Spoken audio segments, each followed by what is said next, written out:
Married at First Sight, Season 15, Episode 7. And this video is for Nate and Stasha.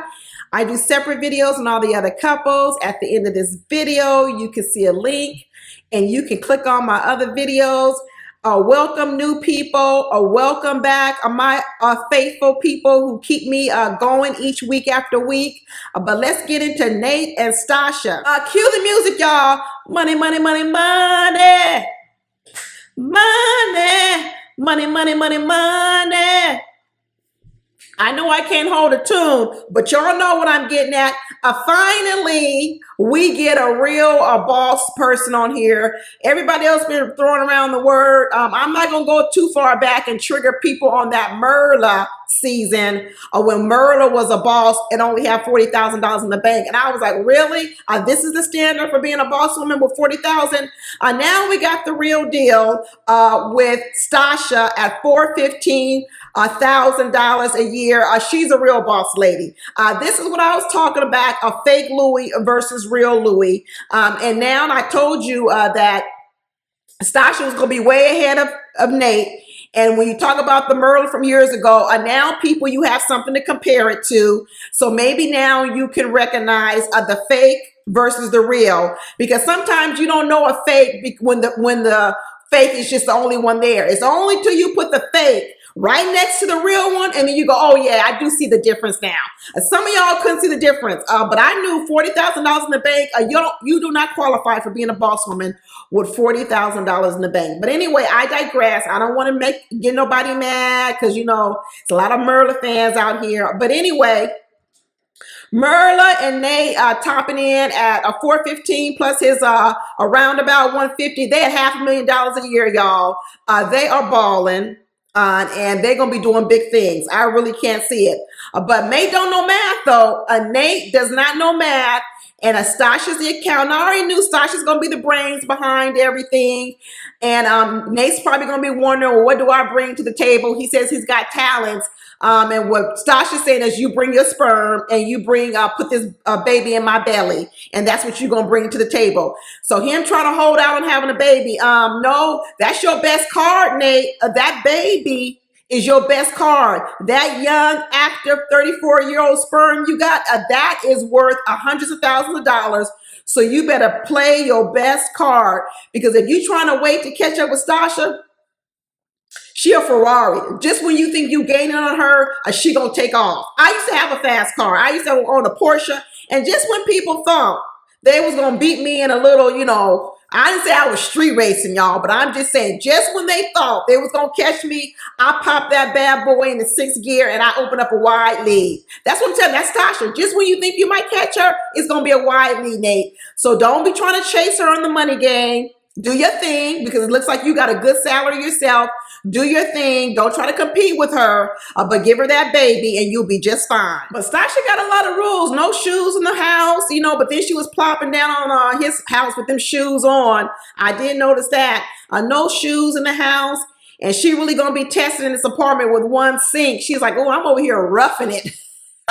Everybody else all happy to move into these apartments. Stasha's probably like, oh, I got to rough it over here.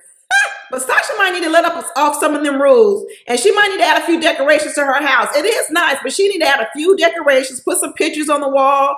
I don't know, pictures of family, something. Get some nice artwork or something. Because her house is sterile. It's clean, but it's sterile. It does look like a staged house. She talking about she want Nate to open up and tell her more about himself. Well, you need to open up about yourself and tell me something about you when I come into your house. Because when I come into a person's house, it should tell a story about them. And Stasha's house right now is saying sterile, dry and sterile. So I know that's not the message she wants to send. So she might need to add some decorations to the home. So she starts showing this other part of herself that we're starting to see about her as well. She says she want to lay all her makeup and everything on the counter. And Nate's like, well, where am I gonna put my stuff? And she said that where there's some drawers, that's gonna be full of Stasha money, Nate. You probably won't even put your stuff in her drawers either. I'm sure them drawers are stuffed with all Stasha's money.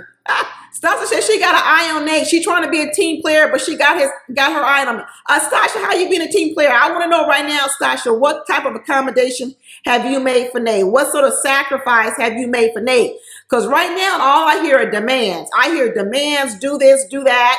This is what I want. This is what I like. But I actually don't see you making any concessions or accommodations.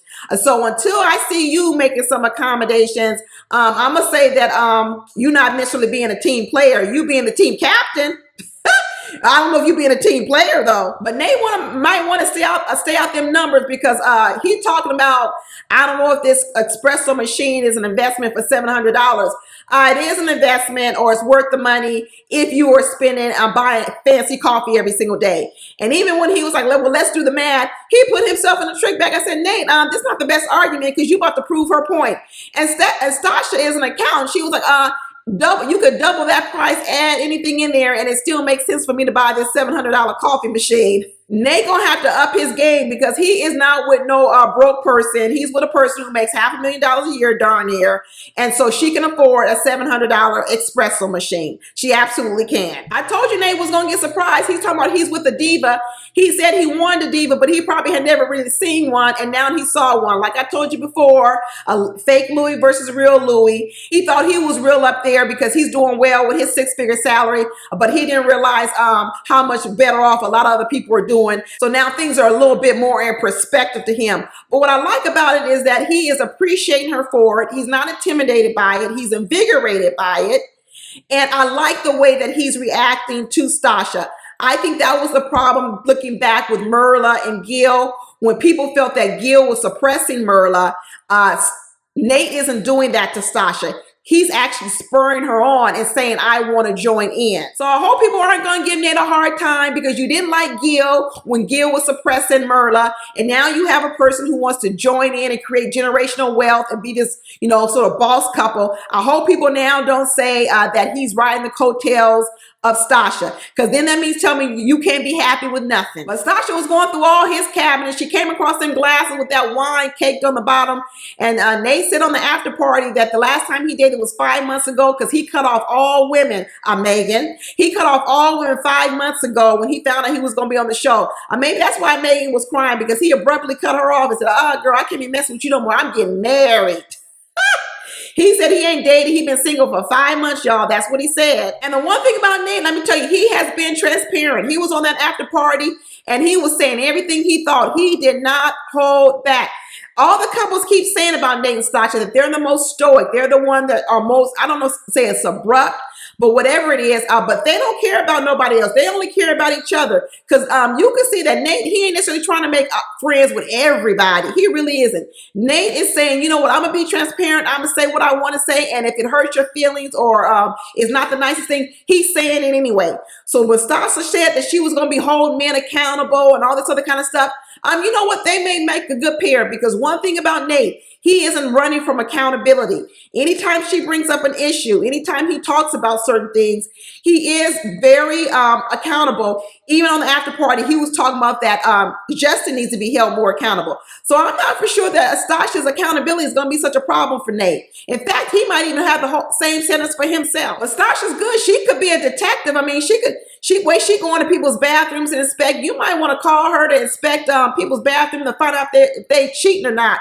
Because she could find a hair on the bathroom floor. You know how when men are cheating, you go in the bathroom and there's a hair on the floor, like, this ain't my hair. This ain't my hair. Come on, y'all. You ain't even been cheating on a guy, and that's how you called him, because you went in his bathroom and there was a hair on the ground and it was from another woman.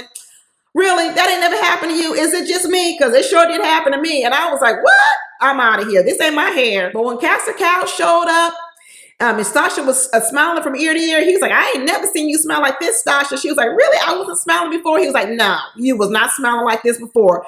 But she is smiling from ear to ear. And when he asked him, what's the goal for your marriage?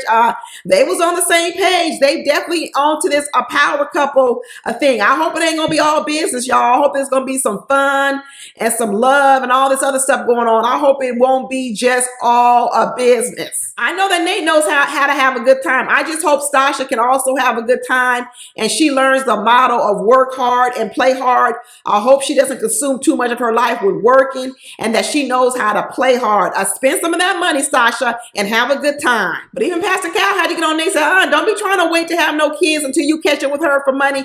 He didn't say it. He was basically saying, you might never catch her. You better not be waiting. You might never catch her. But what Nate wants to do is he wants to spend all his money on himself for a while, have a good time, probably travel the world.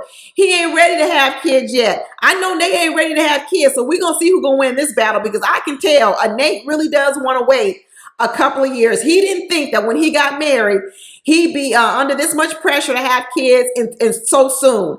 I think he really probably would have wanted to wait 2, 3, or 4 years before having kids. But Stasha can't be waiting 4 years, Nate. So I'm sorry. Straddle up. I hope you ain't like Mitch over there with 2 pumps. I hope you can do a whole lot more pumps and your sperm make it where it needs to make it and not on the bed sheets like Mitch's probably did. But Stasha's putting a whole lot of pressure on Nate to be transparent. She's talking about her relationships in the past were transactional, probably because I think Stasha can be transactional. So she was saying not only was sex transactional, love was transactional. That's something Stasha's going to have to fix because I do see that sort of a pattern or trend with her or a characteristic of her that she needs to bring something more more personal into it. And she's saying the fact that Nate isn't the one being personal. Here's the thing I say about that. First of all, Nate is a man. Okay. And I wish women would stop thinking men are women. Men don't have all this practice of opening up and telling women all their vulnerabilities. And I don't like it. Happened on, Who's the Girl in Love and Marriage, Huntsville, DC, Monique, talking about I need to open up. She's been married to the man for 10 years. Women have been married to men 5, 10, 15 years, and they'll still tell you that their husbands don't open up to the level that the girl's girlfriends do. These men are not women, people. They're not women. And what Nate is saying is, I don't even know my mama. I never met her. I don't know what more I can tell you about her. Does it hurt that I don't know my mama? Absolutely. But I don't know what's more. I don't have no stories to tell you about my mama because I don't even have no stories with her. But here's the dilemma with people like Stasha that have walls up. People, and I call them the scary people. Like I told you before, when it came to Justin and Alexis versus who was scarier, I said Alexis was scarier. And in this situation, the scarier person is Stasha. It's not Nate. And so what she's saying is, I need Nate to open up and tell me more of his secrets, because when he tells me more of his secrets, that will make me feel more comfortable. And then because I will feel more comfortable, then I'll be willing to fall in love with him and have sex with him and all this other kind of stuff. Well, here's the thing, women. Men don't open up to women that they don't feel safe with. So they don't open up to women that they don't love, and they don't open up to women who don't open up to them and feel safe. So it's almost like the two of you on opposite ends. You're waiting for him to open up to you before you give him the coochie and you'll love him. But he's waiting on you to fall in love with him before he tells you all his deepest, darkest secrets. Men don't want to be rejected by women. This is why it's hard for them to open up, because they're afraid that you will reject them. So here Stasha is saying, I'm not opening up until you tell me about you, because I don't want to be hurt. Well, this has become the problem with women in the world, because typically women were more nurturing and more vulnerable. So it took less for women to open up. Now you got women like Stasha, Morgan, Alexis, where their walls are so thick. Now what they want is they want the men to do all the work first before they have to give anything.